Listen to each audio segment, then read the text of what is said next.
Today I'm starting a series of short duration sessions on the PMBOK Guide 6th edition.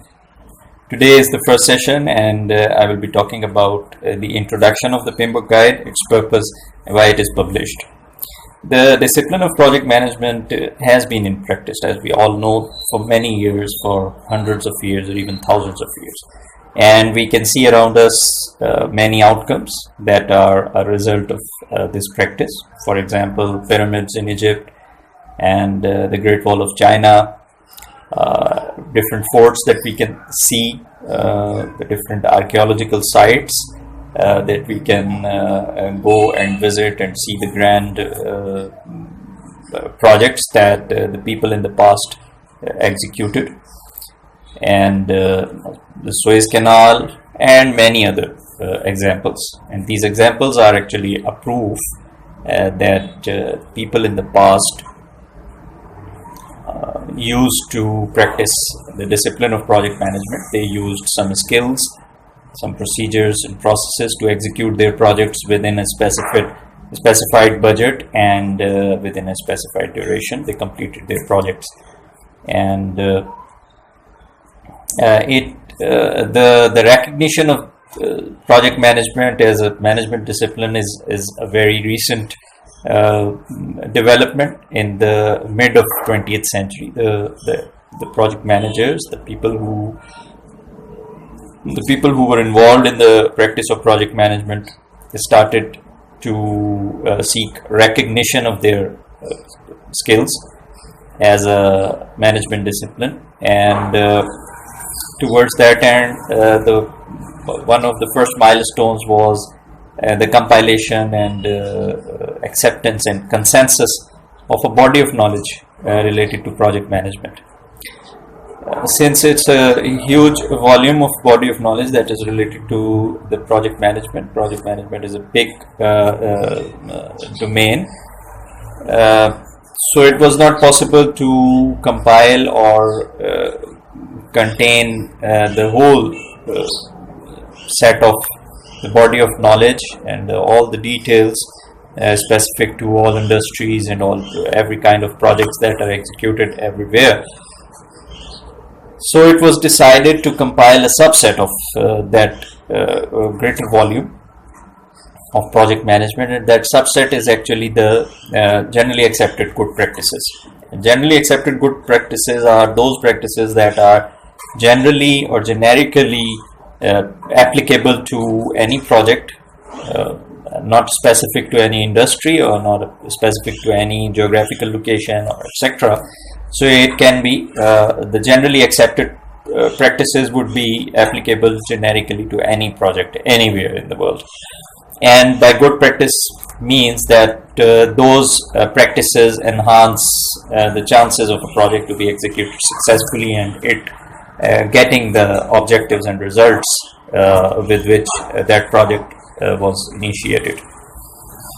The PMBOK the correct name thus is not the project management body of knowledge, but the correct name is the Guide to the Project Management Body of Knowledge, because it does not contain the complete volume. It's not exhaustive. It's a guide to the body of knowledge. So it can, although it is usually called PMBOKs only, but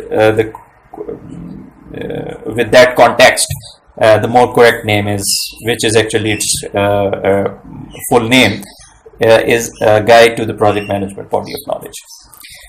Now, since this guide is regularly updated, so it contains the traditionally used skills, tools and techniques that were good practices, that were successful in executing the projects successfully. It contains those as well, and with its regular updation, it also contains the modern practices that are being used in the discipline of project management.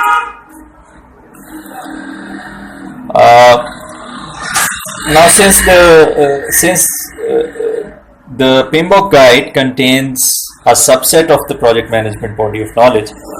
So it is on the acumen of the project manager and the project leadership that they select and choose those out of that subset, out of those practices. They choose those practices which are applicable to their specific project being executed in a specific industry. So that process is called tailoring, and by tailoring, it will mean that the project manager will see that okay, we have a subset of a big subset of the project management body of knowledge, but some procedures, some processes are applicable to my project, but it is possible that some of the processes may be irrelevant to a specific project. So that tailoring is done.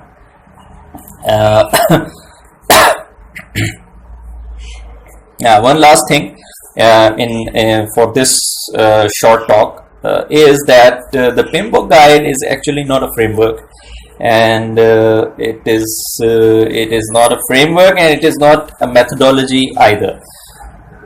It actually is a collection of the body of knowledge, a subset of the body of knowledge that are actually the generally accepted good practices. So it cannot be taken as a framework or a methodology that is to be followed by a project manager or the project executor or planner, etc., by the project team in order to execute the project. It is a set of practices, some tools and techniques that are generally accepted good practices.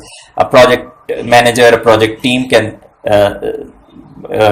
make this document a reference in order to plan their project and plan their project in a way that they can successfully execute their project and get the maximum benefit, get as close to their objectives, their business objectives, or could be non-business objectives.